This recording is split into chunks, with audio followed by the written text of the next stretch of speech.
Bonjour les amoureuses et les amoureux du monde du silence, me revoici pour une petite vidéo. La chaîne Plongée Photo est dédiée à l'apprentissage de la photographie sous-marine. Vous y trouverez des conseils et des explications pour tous les niveaux. Donc pour vous partager une astuce pour l'éclairage dans la photographie sous-marine.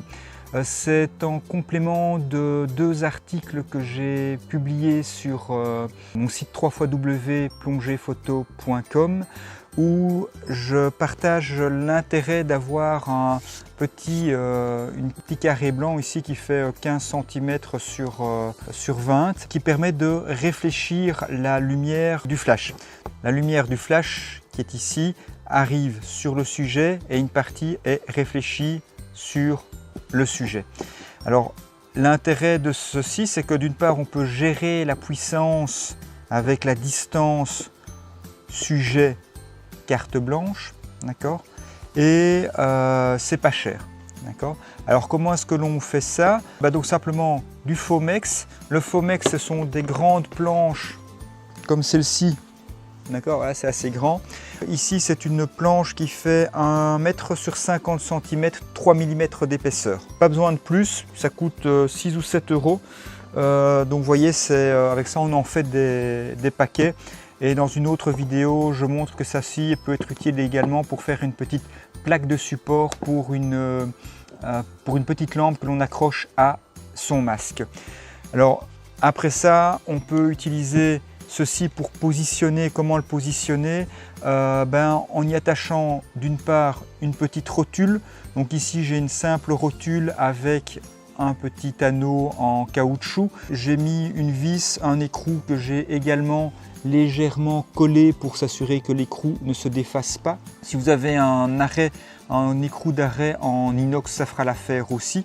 Moi je n'en avais pas, donc j'ai fait avec les moyens du bord. Voilà, donc ce sont des rotules que l'on trouve pour normalement équiper les platines et les caissons que l'on peut mettre, que l'on retrouve ici. Ça, ce sont les modèles Nauticam. Ceux-ci, ce sont des modèles Big Blue. Ici, j'ai un autre modèle avec 2 boulons et écrou qui pourrait aussi très bien se fixer ici, de ce côté-ci, à la place de celui-là. Donc, je dirais simplement prenez ce que vous avez, ce qui est le moins cher chez votre revendeur. Moi, je trouve ça soit chez Da Factory, soit chez Globe Marine. Et donc, l'autre idée, c'est de pouvoir les fixer, c'est d'avoir un support. Alors, j'ai pris avec moi ici 2 supports. J'ai ici une plaque Inon qui s'attache avec une lanière et des velcro sur un plomb. Ici j'ai pris un plomb de 2 kg. Ça permet de fixer soit une lampe, soit un flash. Également sur mon blog www.plongephoto.com, vous trouverez un article sur les supports qui permettent de décaler et de désolidariser son flash ou ses lampes de son caisson. Et l'autre option que j'ai, c'est un trépied style GorillaPod. Oui, je sais bien, encore une marque, mais j'en connais pas d'autres. Ceci, c'est pas une marque GorillaPod, c'est une marque, un produit blanc que j'ai trouvé chez Aldi pour 8 euros à l'époque. Je n'en ai pas retrouvé depuis lors. Ici, j'ai fixé dessus sur la partie qui s'enlève, qui est native avec le trépied. J'ai mis une embase, ici c'est Inon, avec ensuite une boule sur une embase multimarque, multisystème.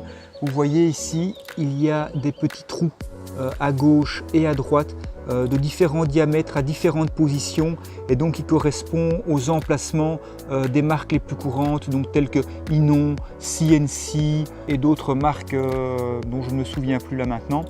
Donc voilà, c'est pratique, ça permet d'être à ce moment-là fixé ici. Voilà. Je bloque et ensuite je peux placer ma carte réfléchissante, mon panneau réfléchissant ici. Je le visse, voilà, comme ça vous voyez, on visse simplement avec le clamp. Voilà. Et ça permet avec le trépied de se mettre à la hauteur que l'on souhaite. Bon, ici, hors de l'eau, c'est un petit peu lourd. J'ai aussi un un plomb d'1,5 kg, je pense, oui, quelque chose comme ça, 1 kg, 1,5 kg. Et ça permet sous l'eau d'être suffisamment stable. Voilà. Et donc ici, je peux gérer la position comme je le souhaite. D'accord ?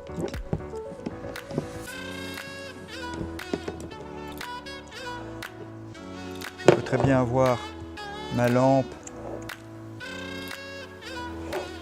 Il s'éclaire, je ne sais pas si on voit bien.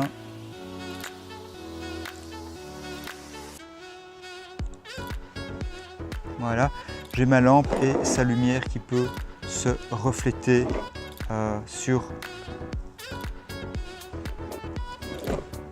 le réflecteur. Donc un réflecteur blanc est pratique, il permet donc de déboucher les ombres à moindre coût.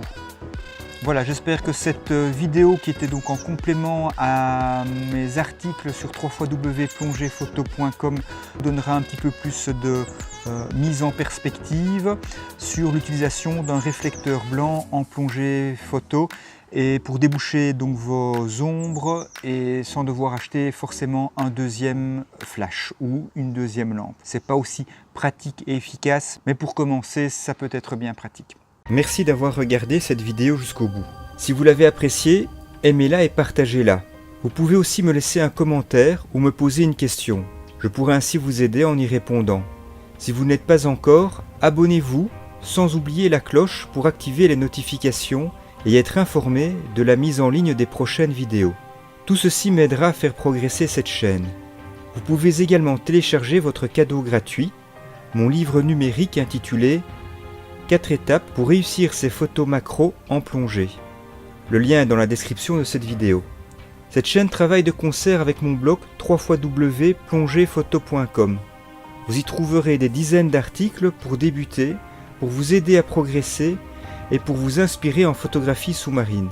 Pour terminer, n'hésitez pas à vous abonner à ma page Facebook Plongée Photo.